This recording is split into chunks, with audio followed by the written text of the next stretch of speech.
The coronavirus outbreak claims yet more lives in China's Hubei province. In 24 hours, the number of confirmed cases there jumps by almost 3,000. We also have the latest on the outbreak in South Korea, with 4 more cases confirmed. Fund us now or pay more later. The WHO requests an additional $675 million in funding to bolster its plan to tackle the coronavirus outbreak. Plus, President Trump acquitted. The GOP-led US Senate finds him not guilty of both impeachment articles brought by the Democrat-led House. We have the details.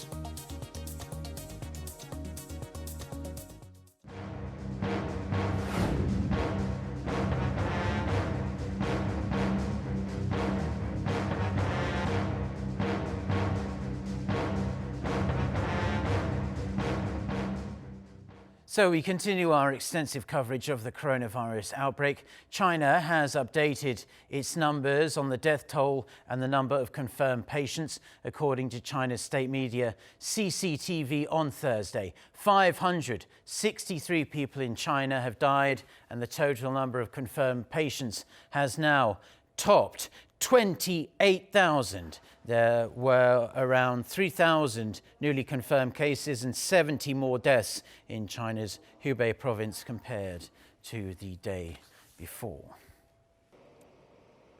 And South Korea confirmed 4 more cases of the coronavirus this morning, bringing the total in this country to 23. We connect to our Kim Bo-kyung, who is standing by on the line for us. So tell us more about these latest cases.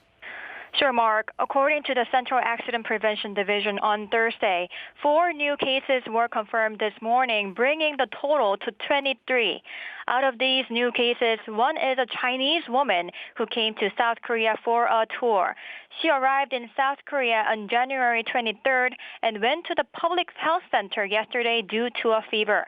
The other 3 cases are Koreans who are family members or have had contact with other coronavirus patients.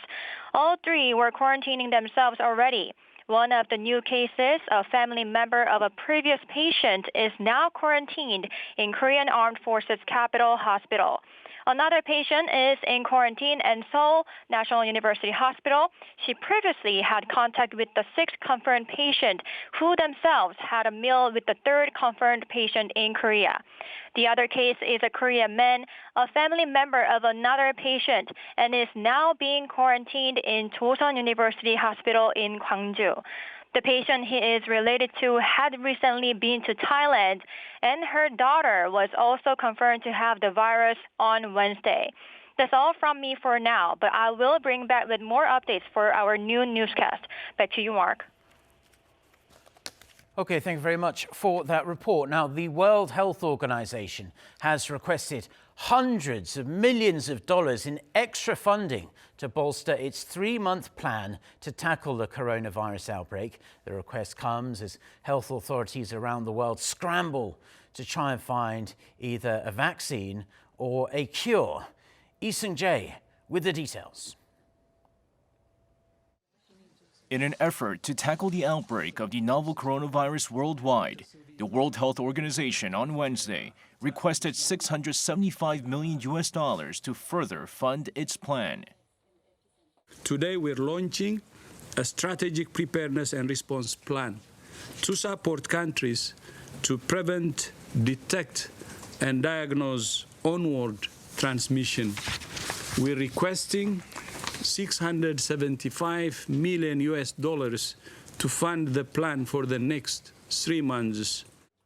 While the $675 million request is hardly chump change, the WHO chief says the message the international community is to invest today or pay more later, referring to how much more it would cost down the line if no action is taken now. As for where the funds would go, the WHO says some $60 million would fund the organization's own operations, while the rest would be used to help countries that are especially at risk from the coronavirus. According to the WHO's constitution, the organization is funded through contributions from member countries, and the amount is determined based on the respective country's wealth and population. The organization also receives voluntary contributions from donors as long as they match the objectives and policies of the WHO. However, the WHO downplayed reports of a drug breakthrough against the coronavirus outbreak, saying there are no known drug treatments at the moment. 이승재, Arirang News. Now, around 70,000 international students are set to return to South Korea after the Lunar New Year holiday to ensure no one brings in or further spreads the coronavirus. The South Korean government is urging local colleges and universities to delay the start of their new semesters. Officials are also asking students and staff flying in from China to take a 2-week permitted leave from school. Lee Kyung-eun reports.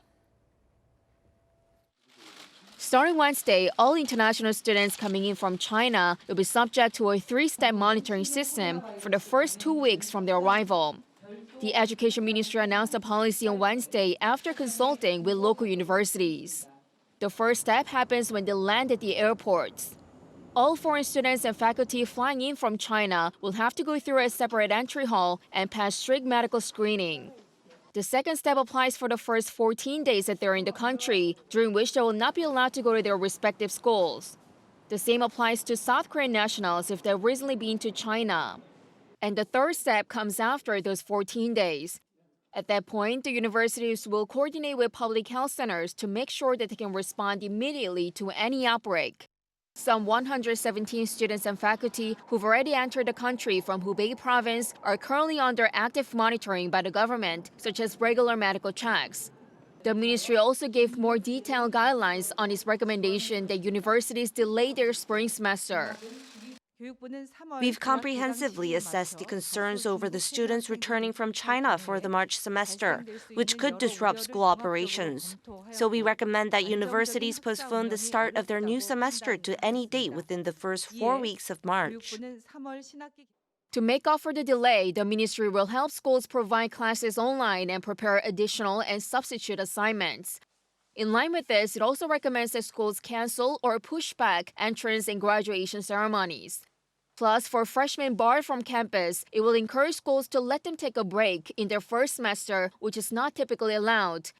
The official announcement came on Wednesday, but several schools have already taken similar steps voluntarily out of concern for the students' health. Lee Kyung-eun, Arirang News. More than 40 schools in northern Seoul have closed for a week to prevent students and teachers potentially contracting the coronavirus. Seoul's education office made the decision on Wednesday after a resident in the north of the capital was confirmed as being infected with the virus. The shuttered schools are located in the Jungrang-gu and Songbuk-gu districts. The 7-day shutdown started today.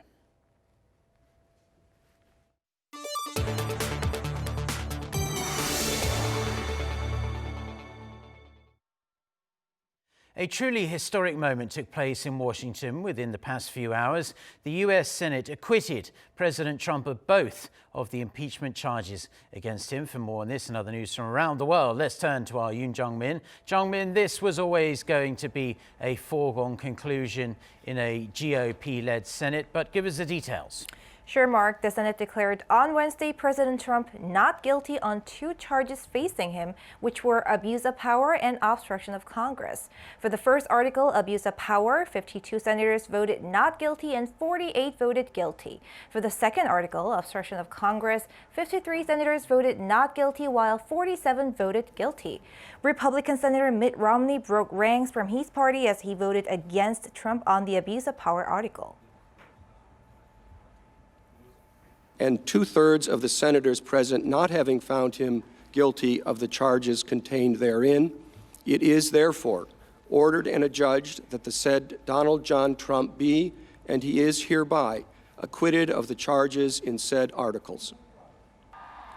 Shortly after the result, President Trump took to Twitter to say he will be making a public statement at noon U.S. Eastern Time on Thursday to discuss his victory. He again called the process the impeachment hoax. This was the third president impeachment vote in Congress in U.S. history.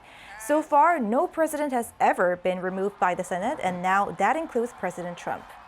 A day earlier, House Speaker Nancy Pelosi sparked controversy after she tore up her copy of President Trump's State of the Union address at Capitol Hill on Tuesday night. Prior to his speech, President Trump turned away from Pelosi when she was extending her hand for a handshake. Democrats celebrated her move to rip off the speech as an act of defiance, but the White House called the move a tantrum. White House counselor Kellyanne Conway says she believes Pelosi should be censured by the House or the Senate should pass a resolution to denounce her behavior. A Pegasus Airlines plane flying into Istanbul skidded and broke up after landing on Wednesday, causing casualties. The Turkish health minister said the incident killed 3 and injured over 170 others. The plane, a Boeing 737, skidded off the end of the runway while landing and split into 3 pieces. Authorities say the accident happened due to poor weather conditions. It was carrying 177 passengers. Currently, the wounded are being treated at hospitals. Switzerland has reported a case of mad cow disease at a farm cow, the first case detected in years. The World Organization for Animal Health said on Wednesday that the disease was found in a 13-year-old cow farm in Einsiedeln, Switzerland. The organization said that was the first case reported since 2012.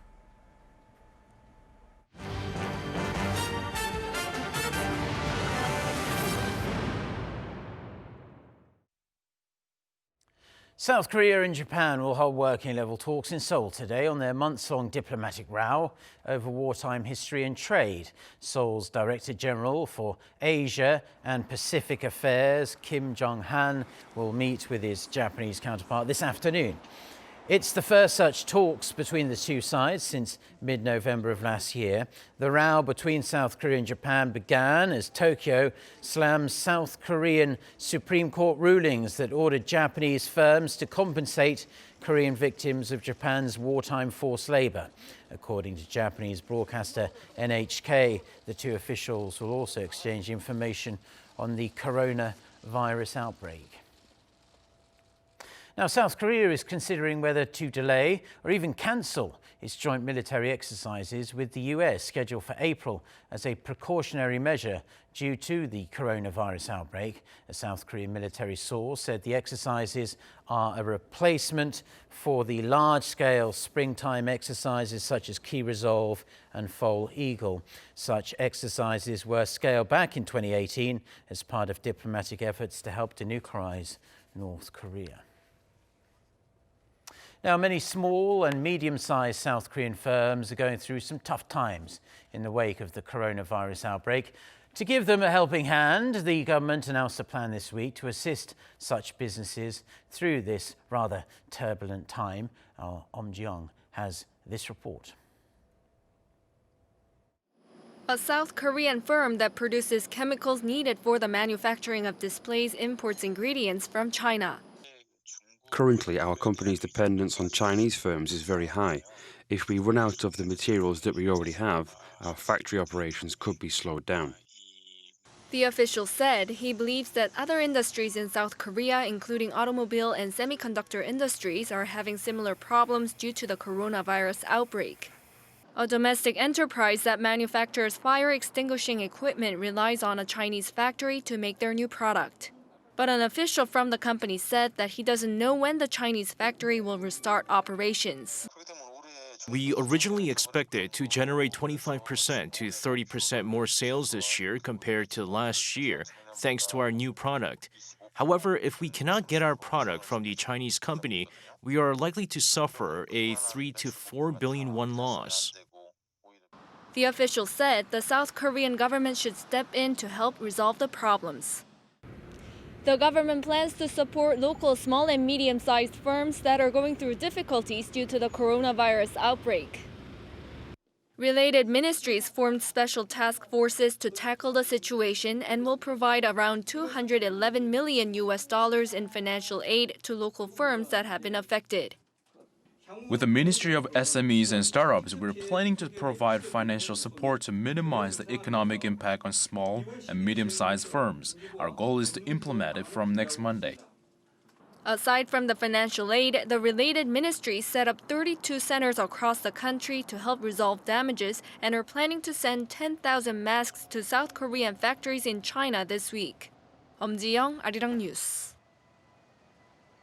Universities here in South Korea are cancelling entrance and graduation ceremonies due to the coronavirus outbreak. The move is having a negative knock-on effect on small businesses that really heavily rely on such events. Choi Jung-yoon reports. Universities are locking their gates to stop the spread of the coronavirus. One university in central Seoul is a famous tourist spot for its historical buildings. But tourists are being stopped by the guard in front of the main gate. Some are turning back and just taking a few pictures outside the campus. I'm actually want to go in to have a look on the building historical. But when I'm here, saw this sign, cannot go in. Under normal circumstances, tourists are able to enter the campus. But with new coronavirus fears amplifying, the university has been restricting outsider access since last Thursday. Schools are canceling big events as well. In order to minimize large gatherings, universities have canceled or delayed graduations. Hanyang University announced it had canceled its graduation in a bid to stop the virus from spreading. But students who've been waiting for this once-in-a-lifetime moment say it's disappointing. My parents were really looking forward to my graduation. It's the end of all my hard work over 4 years at university. I was hoping to wear a cap and gown and take pictures with my parents. Canceling the graduation seems like an appropriate measure, but I am personally disappointed. With schools calling off one of the biggest events of the year, small business owners are taking a hit.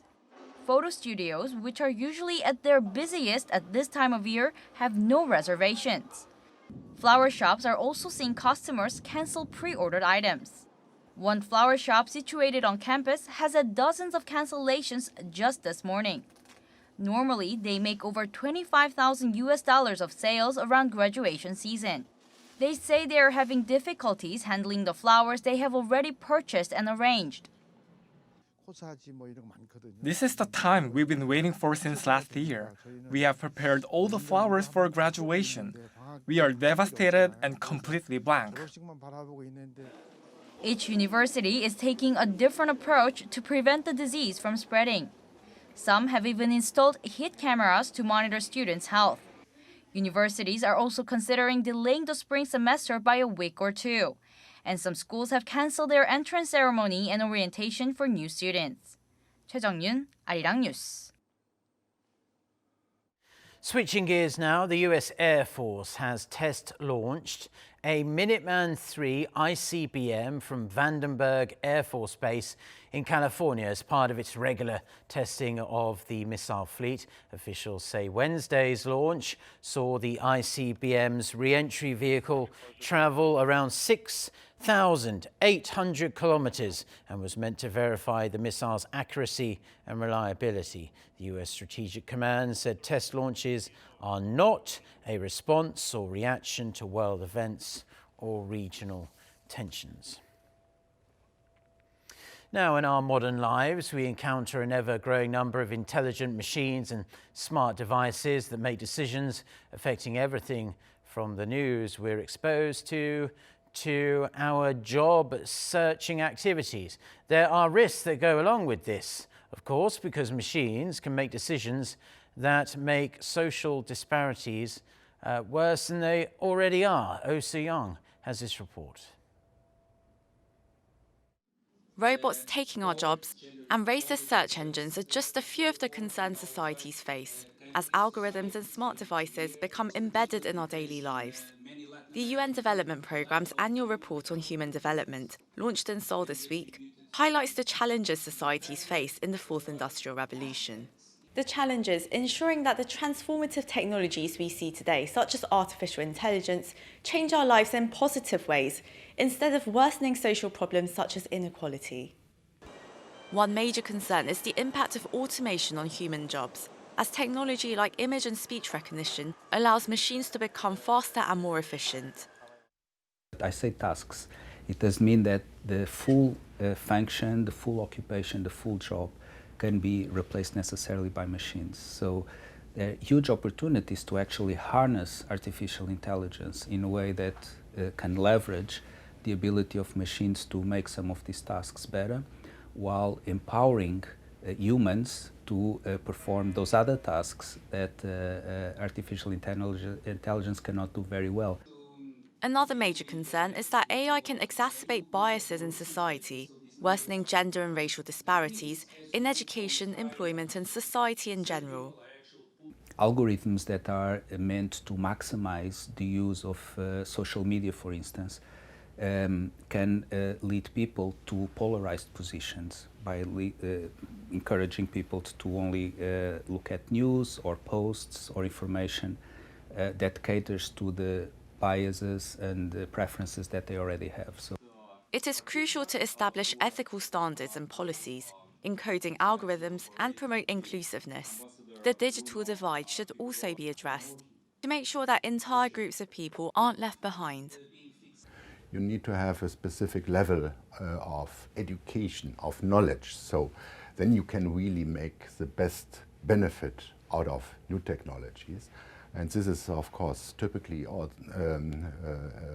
the case rather in those countries which are better off with a higher income. So developing countries still experience this kind of disadvantage in this regard.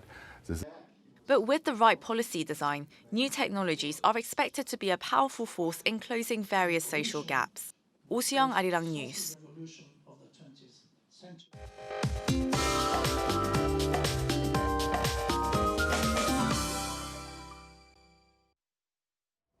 Good morning. An icy wave continues to grip much of Korea with cold wave alerts in place across much of the country. In fact, Daegwallyeong in Gangwon-do province was the coldest spot this morning, plunging to minus 23.2 degrees Celsius.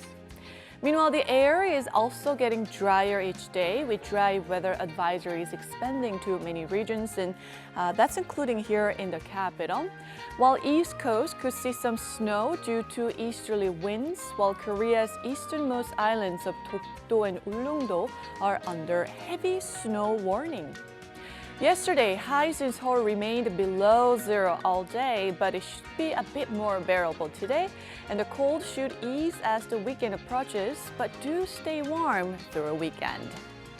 This afternoon, highs will be in mid-single digits for most parts of the country, but cold and dry air could affect our body's immune system, so do stay well.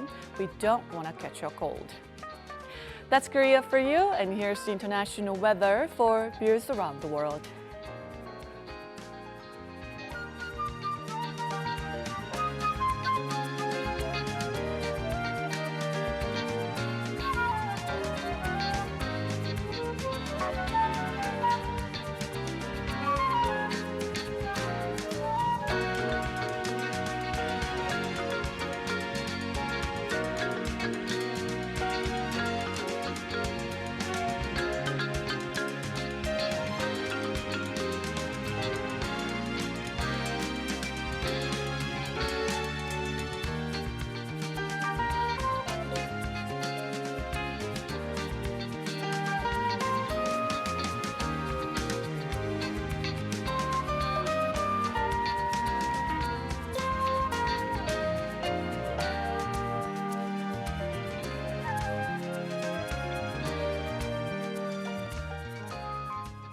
Well, that's where we're going to leave the news and weather for now on this Thursday morning here in Seoul. Just one more day to go until the weekend. We'll have more updates for you, news and weather-wise, at noon Korea time. So until then, goodbye.